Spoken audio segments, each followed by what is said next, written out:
একটা নসিহত দিনী বোনদের জন্য আমি একটা নসিহত করতে চাচ্ছি।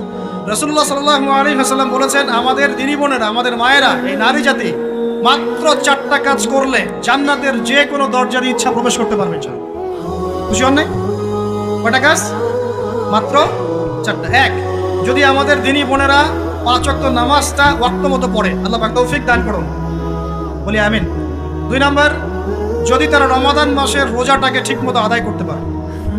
3 নাম্বার, তাদের লজ্জাস্থানের হেফাজত করা, মানে শরঈ পর্দা মেনটেন করা, শরঈ পর্দা মেনটেন করা। এবং আমি বলে দেই, চেহারাটা আপনাদের পর্দার অন্তর্ভুক্ত।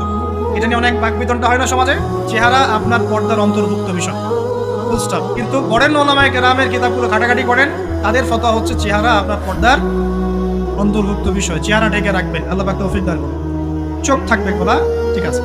4 নাম্বার, স্বামীর আনুগত্য করতে হবে। স্বামীর আনুগত্য মানে কি আমি তার দাসত্ব করব? আনুগত্য মানে, প্রিয় দিনী বোন, আনুগত্য মানে দাসত্ব নয়।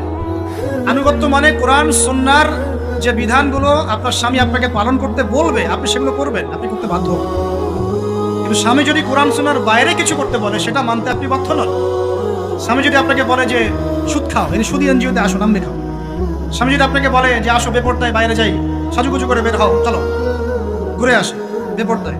স্বামী যদি বলে দেবরকে একটু খাবারটা দিয়ে আসো, আমার অফিসের কলিগ আসছে, খাবার পরিবেশন করো, আসো ডাইনিংয়ে আসো, এই যে হারাম কাজ বেপরদার আদেশ করছে, সুদের আদেশ করছে, আপনি সেগুলোতে আপনি বাধ্য নন। কিন্তু হালাল বৈধ যে কোনো বিষয় আপনি স্বামীর আনুগত্য করবেন, এটা আপনার ফরজ। এই 4টা কাজ যদি আপনি করতে পারেন, জান্নাতের যে কোনো দরজা দিয়ে ইচ্ছা আপনি প্রবেশ করতে পারবেন ইনশাআল্লাহ।